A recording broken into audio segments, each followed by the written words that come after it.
నమస్కారం మహా గారు. నమస్తే నాగరాజ్ గారు. మనం రెగ్యులర్ లైఫ్ స్టైల్లో అండి కొన్ని చూస్తూ ఉంటాం. ఎలా అంటే హెల్త్కి సంబంధించింది ఫేస్ చేసేటువంటిది. హార్ట్ దగ్గర బర్న్ అవుతూ ఉంటుంది మనకి. అంటే జనరల్గా దాన్ని చెస్ట్ పెయిన్ అని కొంతమంది అంటూ ఉంటారు. కొంతమంది ఏమో నాకు ఇక్కడ ఎందుకో బలంగా ఏదో బర్నింగ్ సెన్సేషన్ లాగా అనిపిస్తూ ఉంటుంది, గుండె మంటగా ఉంది, ఆయాసం ఎక్కువ వస్తుందని చెప్పేసి అంటూ ఉంటారు. ఎందుకు అలా వస్తుంది?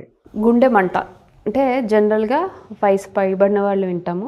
ఇది ఒక డైజెస్టివ్ డిజార్డర్ డిసీజ్ అంటమాట. ఏంటంటే మనం ఇక్కడి నుంచి డైజెషన్ మొదలు, మన నోటి దగ్గర నుంచి డైజెషన్ మొదలయ్యి ఈ ఈసోఫాగస్ ఫుడ్ పైప్, దీంట్లోంచి అన్నవాహిక పేగు అంటాం కదా. సో ఇలా వెళ్ళేటప్పుడు ఈ అన్నాన్ని ఏదైతే తింటామో, ఇట్స్ నాట్ అన్నం అనే కాదు, మనం ఏం తిన్నా కూడా ఇలా ట్రావెల్ చేస్తుంది. ఈ ట్రావెల్ చేసినాక స్టమక్లోకి వెళ్తేటప్పుడు జస్ట్ లైక్ ఎలా చెప్పాలంటే, ఒక డోర్ ఓపెన్ అయ్యింది అనుకోండి, మనం వెళ్ళగానే మళ్ళీ డోర్ క్లోజ్ అవుతుంది. సేమ్ థింగ్ మనకు ఒక స్పింక్టర్ ఉంటుంది అన్నమాట, అంటే ఇలా పట్టుకొని ఉంటుంది అన్నమాట. సో అది పట్టుకొని ఉన్నది అది ఓపెన్ అయిపోవడం అన్నమాట. ఎందుకు అలా ఓపెన్ అవుతుంది? జనరల్గా ఇప్పుడు మనం అన్నం తినగానే పొట్ట నిండిపోయింది అనుకోండి, ఈ స్టమక్లో యాసిడ్ ఉంటుంది. ఈ యాసిడ్ ఉంటే మనం తిన్నదంతా కూడా మనం ల్యాబ్స్లో కూడా చేస్తుంటాం. ఫుడ్ అనాలిసిస్ చేసేటప్పుడు యాసిడ్లో వేసేటప్పుడు ఫుడ్ ఎంతవరకు అబ్జర్వ్ అవుతుంది అనేది కొన్ని చేస్తాం. సేమ్ థింగ్ ద HCl అన్నది మన పొట్టలో ఉంటుంది. మనం తినే ఆహారం అంతా కూడా డైజెస్ట్ చేయడానికి మనం పెద్దగా తింటాం. పెద్దగా తినేటప్పుడు half of the first small ఇంటెస్టైన్లో డైజెస్ట్ అవ్వాలి. సో ఆ యాసిడ్ అన్నది ఎప్పుడైతే పొట్ట నిండిపోతుందో ఇది క్లోజ్ చేయాలి. ఇలా ఆ స్పింక్టర్ అన్నది క్లోజ్ చేయాలి. అది ఎప్పుడైతే మనం ప్రెషర్ ఎక్కువైతుందో, అబ్డామినల్ ప్రెషర్ ఎక్కువ అయిపోతుందో, ఐ మీన్ ఇట్స్ ఒబేసిటీ, ఎక్కువగా బెల్లీ ఫ్యాట్ ఉన్న వాళ్ళు ఇది ఎక్కువ చూస్తుంటాం, గుండె మంట అని. అది ఓపెన్ అవ్వడం వల్ల ఏంటంటే యాసిడ్ బ్యాక్ వెళ్తుంది. సో ఈ బ్యాక్ అంతా ట్రావెల్ చేసేటప్పుడు ఇక్కడ మంట అనిపిస్తుంది అన్నమాట. ఓకే. ఈ మంట అనిపించడంలో స్పెసిఫిక్గా ఫ్రైడ్ ఫుడ్స్ ఎక్కువ తిన్నవాళ్ళు, అంటే పొట్టకి మించి పట్టిన దానికన్నా ఎక్కువ తింటారు. ఒబేసిటీ అంటే ఆబ్వియస్లీ క్రేవింగ్స్ ఉంటాయి. వాళ్ళు తీసుకునే దాంట్లో హెల్దీ కన్నా చూజీ ఐటమ్స్లో కొంతమంది హెల్దీగా ఉన్నా కూడా వాళ్ళకి ఎందుకు ఇంకా ప్రొలాంగ్ పీరియడ్ కంటిన్యూ అవుతుంది, మాకు గుండె మంటగా ఉందని తెలిసినా కూడా ప్రొలాంగ్ పీరియడ్ మాకు ఎందుకు ఇలా కంటిన్యూ అవుతుందని అంటే దాని పట్ల అవేర్నెస్ లేకపోవడం ఒకటి. సో మండుతుంది గుండె మంట అనగానే యాంటాసిడ్ టాబ్లెట్ వేసేస్తారు. రెండోది ఇంకోటి ఏంటంటే, సర్లే ఇప్పుడు గుండె మంట వస్తుంది కదా, టాబ్లెట్ వేసేసాము, మనకు నచ్చింది ఏ ఫ్రైడ్ ఫుడ్స్ లేకపోతే ఏ జంక్ వేసినప్పుడు దానికి ఇరిటేట్ అవుతుంది గట్. ఆ ఇరిటేట్ అయినప్పుడు కూడా మళ్ళీ యాసిడ్ బ్యాక్ ఫ్లో అవుతుంది. బ్యాక్ ఫ్లో అయ్యి ఆ సెన్సేషన్ అంతా కూడా ఈ HCl అన్నది మాత్రం మనకు ఒక అద్భుతం ఉంది నాగరాజ్ గారు. ఎలా అంటే పొట్టలో ఏ కాన్సన్ట్రేట్లో pH ఉండాలో అది అక్కడ వరకే ఉంటుంది, అది పొట్ట మొత్తం ఉండదు. ఏదైతే డైజెషన్ ప్రాసెస్ ఆ పొట్టలో చిన్న పేగులు ఏవైతే ఉన్నాయో అక్కడ మాత్రం అదంతా కాన్సన్ట్రేటెడ్ది బ్యాక్ వెళ్ళేటప్పుడు మంట వస్తుంది. మంట వచ్చి అల్సర్స్ ఫామ్ అవుతాయి. ఇది ప్రొలాంగ్ పీరియడ్. ఇప్పుడు ఎప్పుడైతే ఇలాంటి సిమ్టమ్స్ మనం చూస్తాం, అన్నం తినగానే బ్యాక్ ఇలా గుండెలో మంట వచ్చినట్టు, బ్యాక్ ఫ్లో వచ్చి ఇక్కడ దాకా థ్రోట్లోకి వచ్చినట్టు, గొంతులో వస్తుంది అన్నం అని చెప్తుంటారు. సో ఇలాంటివి జరిగేటప్పుడు ఏంటంటే వాటిని పెద్దగా పట్టించుకోం. ఒక 4-5 ఇయర్స్ అయినా 10 ఇయర్స్ అయినా కూడా ఏంటంటే అల్సర్స్ కింద దించుతాయి, తర్వాత క్యాన్సర్స్ కింద డెవలప్ అవ్వచ్చు. సో ఇలాంటి వాళ్ళు ఏంటంటే ఫ్రైడ్ ఫుడ్స్ కానీ డీప్ ఫ్రైడ్ ఐటమ్స్ కానీ ఇలాంటివి. అండ్ కొంతమందికి ఏంటంటే దానిలో తిన్నాక కూడా పర్టికులర్గా ఆయిల్ ఫుడ్స్ ఏవైతే తింటారో వాళ్ళు అంటారన్నమాట, ఇవేమి తిన్నా కూడా అంత అనిపించదు కానీ ఆయిల్ ఫుడ్స్ తింటే మాకు ఇంకా గుండె మంట వస్తుంది, స్వీట్ తింటే గుండెలో మంట వస్తుంది అని చెప్పి వింటూ ఉంటాం. సో డీప్ ఫ్రైడ్ ఐటమ్స్ ఇవన్నీ కూడా ప్రొలాంగ్ పీరియడ్ డైజెషన్ తీసుకోవడానికి. ఏదైనా ఆహారం మనం తిన్నాక, ఒక ఫ్రూట్ అనుకోండి 1 అవర్ పడుతుంది, ఒక వెజిటేబుల్ అనుకోండి 2 అవర్స్ పడుతుంది, అదే నాన్ వెజిటేరియన్ అనుకోండి 3-4 అవర్స్ ఎక్కువే పడుతుంది.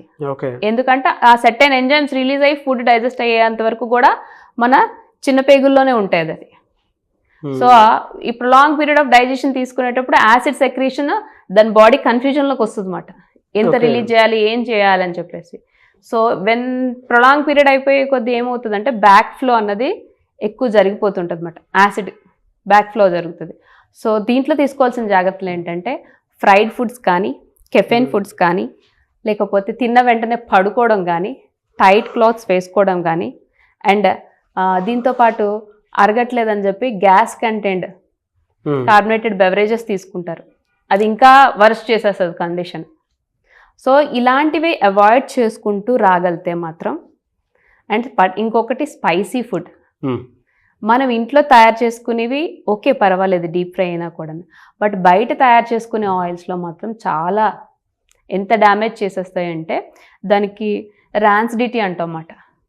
ఆయిల్కి ఒక వాసన వస్తుంది మన ఇంట్లోనే. ఒక స్టోరేజ్ టైం అయిపోయిన తర్వాత మనం చూసుకోకపోయినా అది దాన్ని అదొక రకమైన వాసన వస్తుందంట, ఎగటు వాసన అని అంటాం. ఆ వాసనకి దాన్ని ఏమంటామంటే అక్కడ మనకి ఇప్పుడు ఏదైనా కుళ్ళిపోయింది అనుకోండి, ఇది పోయిందని చెప్పి పాడేస్తాం.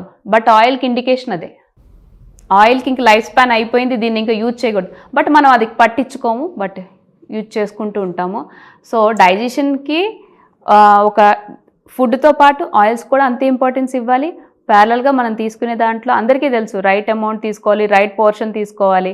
బట్ ఒక్కొక్కసారి వితౌట్ బియాండ్ కొన్నిసార్లు మనకు తెలుసో తెలియకో వెళ్ళిపోతూ ఉంటాం. అలాంటప్పుడు ఇలాంటి చిన్న చిన్న టిప్స్ పాటించవచ్చు అన్నమాట. ఎలా అంటే డీప్ ఫ్రై మనం జనరల్గా ఆయిల్తోనే చేస్తూ ఉంటాం కాబట్టి అడుగుతున్నాను.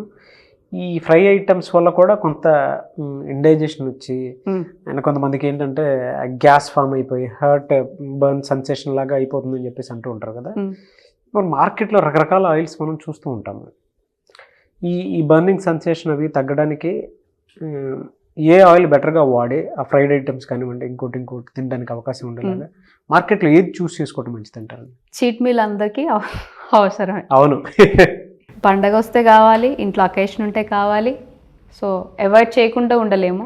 అలా అని టాబ్లెట్స్ మీద ఎక్కువ కాలం ప్రొలాంగ్ పీరియడ్ ఉండడం కూడా రైట్ కాదు.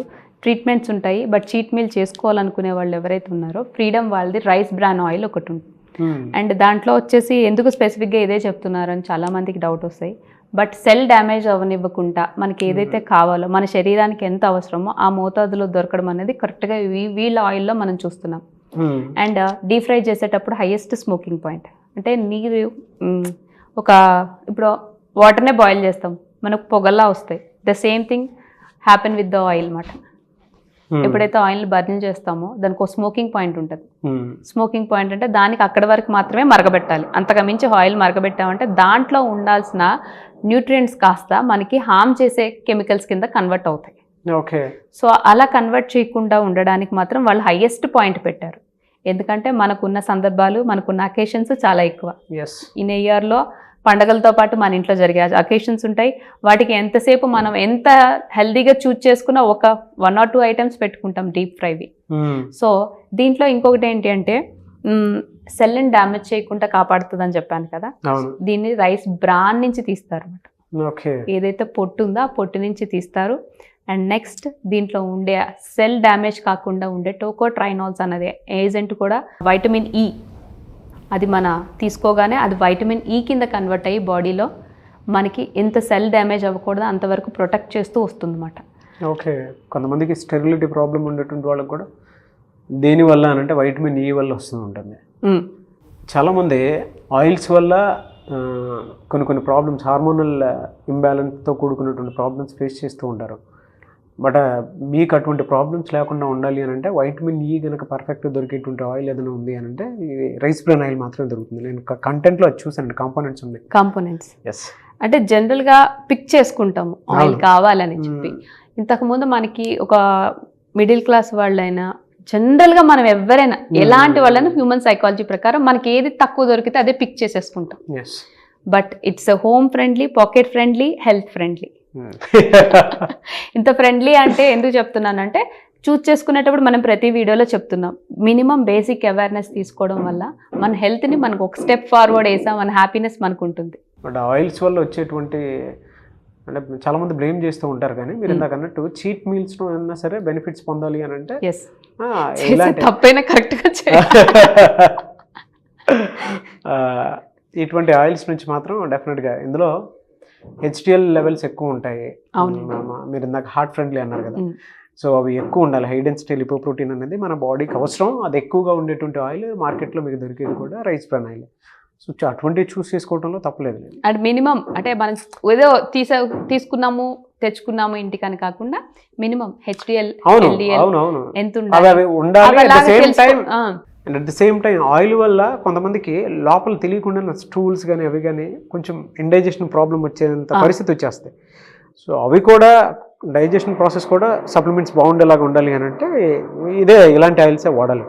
సో డైజెషన్ ఇష్యూస్ అంటే ఎప్పుడైనా జనరల్గా ఈ హార్ట్ బర్నింగ్ ఉండేటోళ్ళకి ఏంటి అంటే డైజెషన్ ఇష్యూస్ ఉంటాయి. ఎందుకంటే half of the food digest అవుతుంది, హాఫ్ ఆఫ్ ద ఫుడ్ ఇండైజెషన్లోకి పోతుంది. స్టూల్ ప్రాబ్లం కానీ కాన్స్టిపేషన్ ఇష్యూస్ కానీ either it is leading to diarrhoea లేకపోతే కాన్స్టిపేషన్. సో ఏంటంటే ఆ డీప్ ఫ్రైడ్ ఐటమ్స్ తినేటప్పుడు ఇంకా కండిషన్ అగ్రివేట్ అయిపోతుంది. అది పర్టికులర్గా మనం ఇంట్లో చేసుకుందనుకో, ఓకే మనం ఈరోజు ఇది తిన్నాము, దీన్ని అవాయిడ్ చేయాలి, లేదు బయటనే తింటున్నాము మాకు అవ్వదు అనేటప్పుడు చూస్ చేసుకునేటప్పుడు కూడా deep fried items maximum avoid చేయడం మంచిది. ఎందుకంటే మనం హెచ్డిఎల్ ఎల్డిఎల్ కోసం ఎంత చెప్తున్నామో అలాగే ట్రాన్స్ ఫ్యాట్ ట్రైగ్లిజరైడ్స్ గురించి కూడా అంతే అవేర్నెస్ క్రియేట్ చేయడం చాలా ఇంపార్టెంట్ నాగరాజ్ గారు. ఎస్ అండి. ఎనీవేస్ థ్యాంక్ యూ అండి, థ్యాంక్ యూ సో మచ్ మహా గారు.